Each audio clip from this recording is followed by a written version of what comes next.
Anong oras na? It's AP time and it's more fun in Araling Panlipunan. Ako si Binibining Over Micaela T. Hoson, katuwang si Sir Noel T. Quiros mula sa Valenzuela National High School, ang iyong magiging gabay sa paglalakbay ukol sa makulay na kasaysayan ng Asya.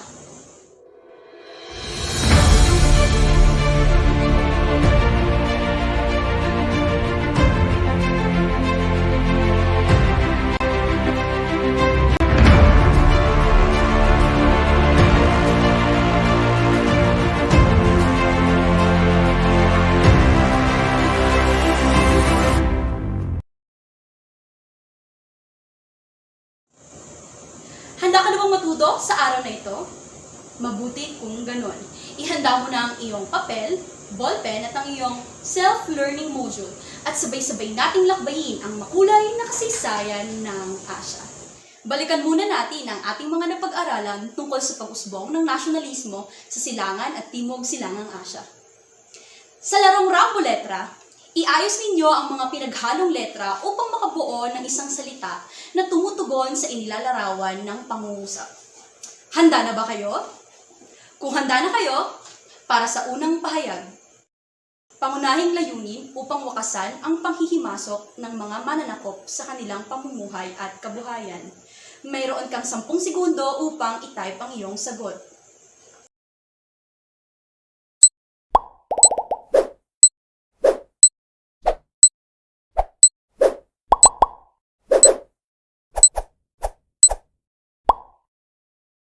Magaling! Yan talaga ang pangunahing layunin ng mga bansang Asyano noong panahon ng pananakop. Ikalawa, ideolohiyang naghahangad na bumuo ng isang lipunang walang antas o uri, classless society, kung saan ang mga salik ng produksyon ay pag-aari ng lipunan. Sa sistemang ito, tinatayang darating ang panahon na hindi na kailangan ang Estado kaya kusa itong mawawala. Ang Estado ang may-ari ng produksyon ng lahat ng negosyo ng bansa. Upang masiguro ang maayos na pagpapatupad, kailangang pairalin ang diktadorya. 10 segundo.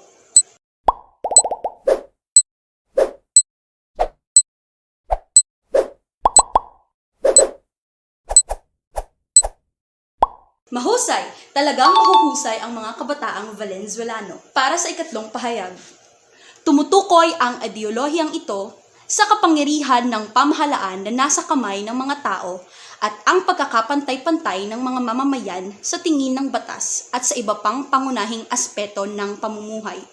Bukod pa rito ay karaniwang pumipili ang mga tao sa pamamagitan ng halalan ng mga kinatawan na siyang hahawak sa kapangyarihan o pamahalaan sa ngalan nila. 10 segundo.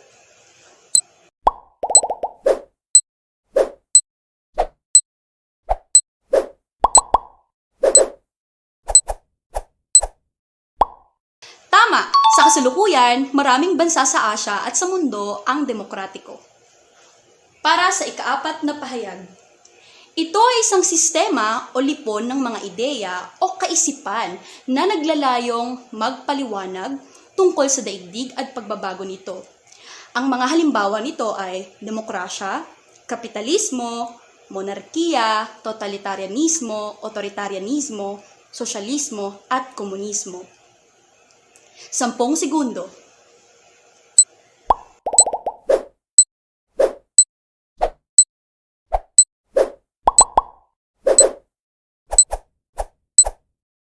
Tumpak! Meron ka na bang ideya sa aralin? Kung wala pa rin, narito ang panglimang bilang. Malawakang digmaan na kinasangkutan ng maraming bansa sa buong mundo na nagdulot ng malawakang pagbabago. Mayroon kang 10 segundo para i-type ang iyong sagot.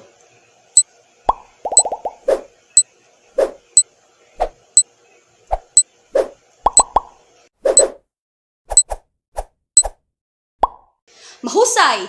Ang galing talaga ng kabataang Valenzuelano. Sino ang nakakuha ng 5 tamang sagot? Kung ikaw ay nakakuha ng 5 tamang sagot, mahusay! Kung hindi naman, okay lang yan. Bumawi ka na lang sa ating mga susunod na gawain. Suriin mo ang larawang makikita sa screen. Ano ang iyong napapansin? Ano ang kaganapan na ipinakikita ng larawan?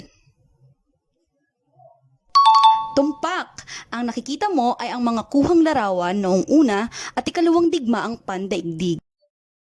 Malaki ang naging epekto ng mga digmaang pandaigdig sa mga bansang Asyano. Kaya naman, isa-isahin natin ang mga pangyayari at implikasyon ng mga ito at ang ugnayan ng iba't ibang ideolohiya sa pag-usbong ng nasyonalismo sa mga bansa sa Silangan at Timog Silangang Asya. Handa ka na ba sa paglalakbay patungo sa iyong pagkatuto sa paksang ating tatalakayin ngayon?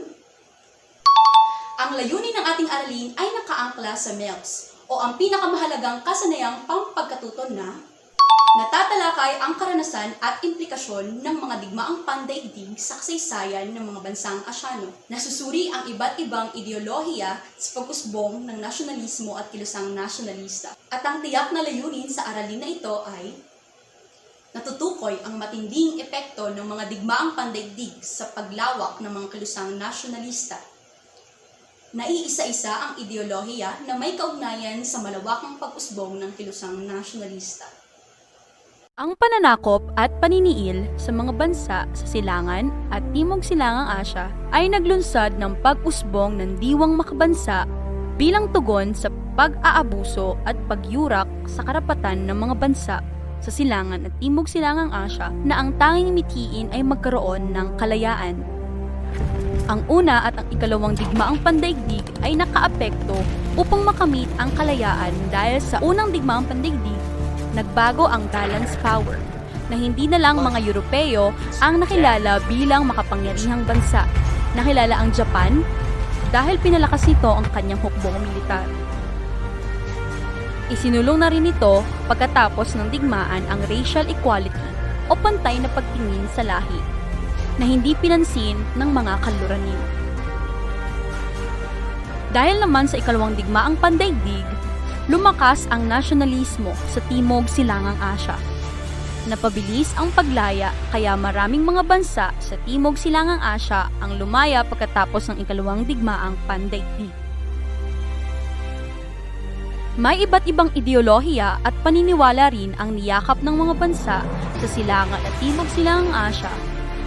May naniwala na ang kasagutan sa minimiting kalayaan ay ang ideolohiyang komunismo. Ang iba naman ay naniwala sa ideolohiya ng demokrasya, totalitarianismo at autokrasya. Ang mga ideolohiyang ito ay nagtutulot ng transformasyon sa mga bansa sa Silangang Asya at Timog Silangang Asya. Sa Silangang Asya, particular sa China, may tatlong uri ng nasyonalismo ang umusbong.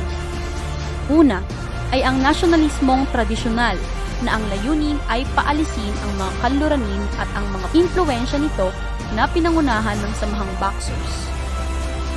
Ang pangalawa ay ang nasyonalismong may impluwensya ng kanluran na ang layunin ay maging republika ang China, yakap ang ideolohiyang demokratiko na pinangunahan ni Dr. Sun Yat-sen at Chiang Kai-shek. Ang pangatlo ay ang nasyonalismong may impluwensya ng komunismo na pinangunahan ni Mao Zedong. Sa paglakas ng nasyonalismong Chino, nabahala ang Japan na baka maapektuhan ang interes nito sa China kung kaya't naging sunod-sunod ang ginawang pakikidigma at pananakop nito. Natalo ang Japan noong ikalawang digmaang pandaigdig, ngunit nagpatuloy ang kaguluhan sa China sa pagitan ng puwersa ng komunista ni Mao Zedong at nasyonalista ni Chiang Kai-shek. Natalo ang nasyonalista at napasailalim sa komunistang pangkat ang mainland China. Samantalang ang nasyonalista ay tumakas noong Oktubre 1, 1949 at pumunta sa isla ng Formosa na ngayon ay tinatawag na Taiwan. Habang ang bansang Korea ay unti-unting nasakop ng Japan, ginawang base militar at pilit na itinaguit ang kanilang kabiasnan. Bunsod nito, maraming pagtatangkang ginawa ang Korea upang mapatalsik ang mga Hapones. Napabilis ito pagkatapos ng ikalawang digmaang pandaigdig kung saan natalo ang mga Hapones. Samantala, nakamit ng Indonesia ang kalayaan noong 17 ng Agosto, 1945 sa pamumuno ni Ahmed Sukarno sa pamamagitan ng revolusyon laban sa mga Olandes o mga Dutch. Umigting ang pagnanasang lumaya ng Indonesia ng pagkalooban ng simbolikong kalayaan si Sukarno nang sakupin sila ng Japan noong ikalawang digmaang pandaigdig. Ngunit nang matalo ang Japan, dumating muli ang mga Olandes upang ibalik ang kanilang pamamahala sa Indonesia. Subalit ang Indonesia ay nakararanas ng kalayaan. Pinamunuan ni Sukarno ang Indonesia sa loob ng 23 taon. Pinasimulan niya ang pamahalaang authoritarian, guided democracy, base sa Pancasila, 5 patnubay na prinsipyo.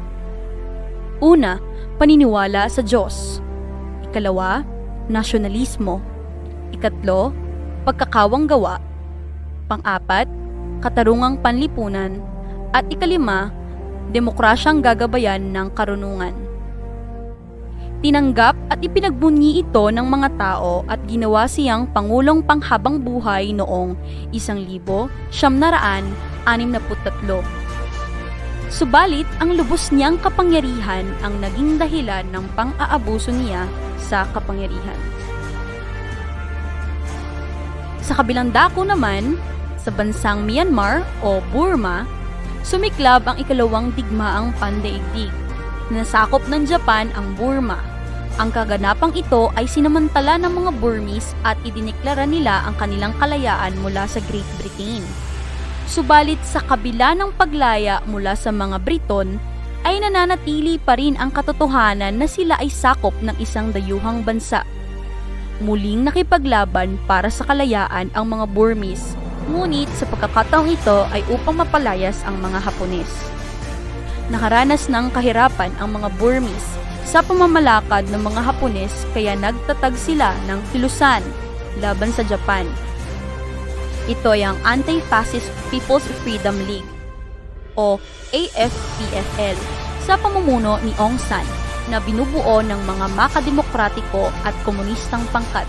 Nagapi nila ang mga Hapones at bumalik ang mga Ingles, subalit hindi na pumayag ang mga Burmese kaya't sunod-sunod na usaping pangkalayaan ang naganap.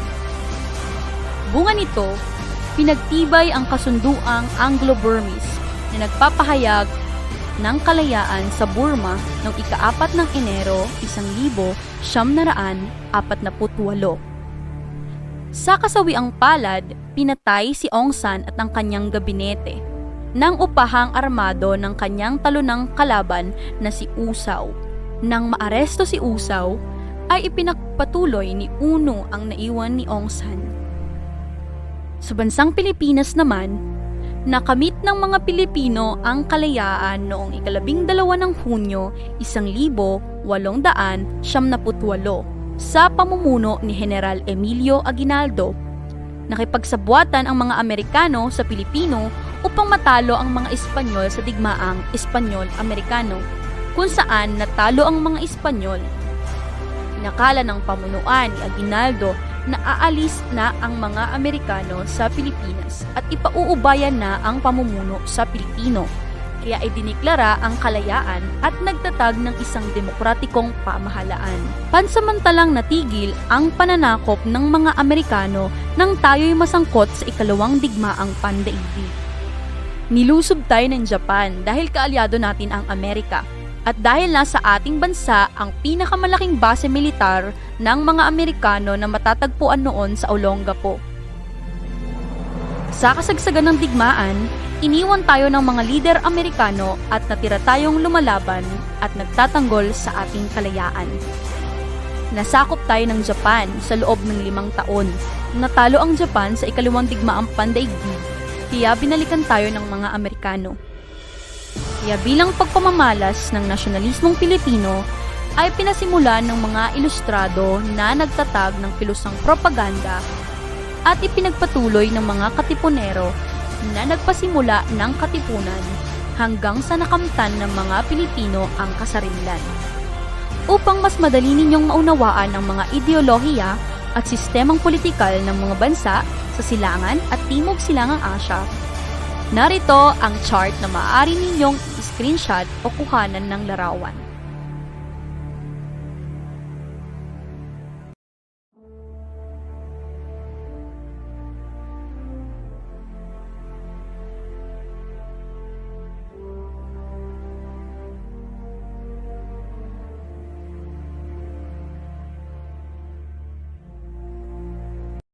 Ngayon ay mayroon ka ng sapat na pag-unawa tungkol sa bahaging ginampanan ng nasyonalismo sa Silangan at Timog Silangang Asya. Ito ay tungo sa paglaya ng mga bansa mula sa imperialismo, epekto ng digmaang pandaigdig sa pag-aangat ng malawakang kilusang nasyonalista tungo sa paglaya at ang impluensya ng iba't ibang ideolohiya.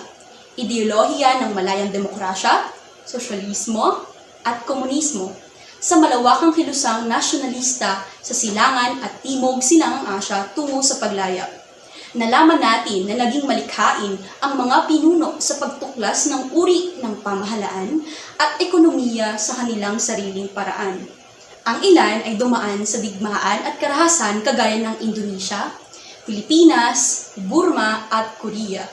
Hindi rin naiwasan ang pakikialam ng mga dayuhang bansa kagaya sa Japan at Pilipinas. Umunlad ang ilan, ngunit ang iba ay patuloy pa rin naghahanap ng tamang daan tungo sa kaunlaran. Tapos na ang ating talakayan, pero subukin natin ang inyong natutunan sa paksang tinalakay sa araw na ito bago tayo maghiwalay. Sa gawaing may natutunan, magbigay ng 3 konsepto mula sa iyong natutuhan sa aralin. May 10 segundo kayo upang itype ang inyong sagot sa ating comment box.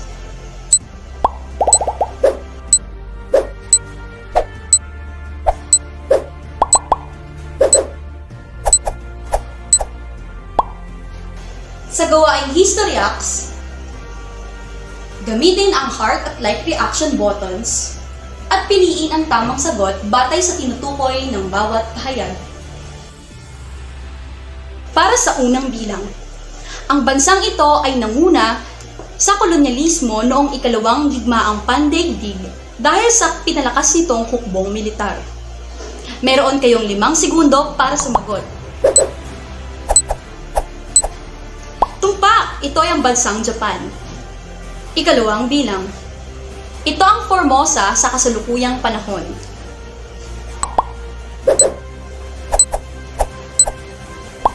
Mahusay! Sa kasalukuyan, ang Formosa ay ang Taiwan. Dito tumungo ang pwersang nasyonalista na sina Chiang Kai-shek. Pinangunahan niya ang Indonesia ng 23 taon at nanguna sa pagpapatalsik sa mga Dutch noong 1945.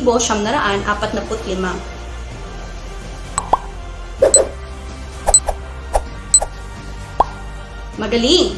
Ngunit kung matatandaan ninyo, dahil sa lubos na kapangyarihan ay inabuso ni Sukarno ang kanyang posisyon. Siya ay naging diktador. Ika-4 na bilang. Ang petsa kung kailan nakamit ng mga Pilipino ang kalayaan mula sa mga Kastila.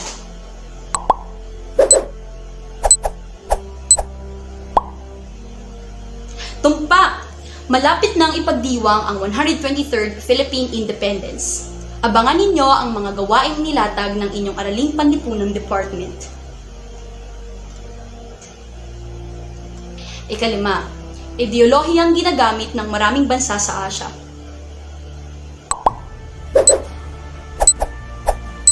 Tama! Demokrasya rin ang gamit na ideolohiya sa ating bansa. Ang gagaling talaga ng kabataang Valenzuelano. Sigurado ako na marami kang natutuhan sa paksang ating tinalakay. Bukas, sa follow-up discussion kasama ang inyong guro sa Araling Panlipunan, tiyak na mapapalalim at mapapalawak pa ang aralin. Huwag kalimutang magtanong upang maproseso ng inyong guro ang mga katanungan sa inyong isipan. Bilang takdang aralin, sagutan ang gawain 1 at 2 na makikita sa Week 4, 4th Quarter, pahina 21 ng inyong self-learning module. Ako si Binibining Hoson, ang inyong naging gabay sa paglalakbay sa makulay na kasaysayan ng Asya. Paalam!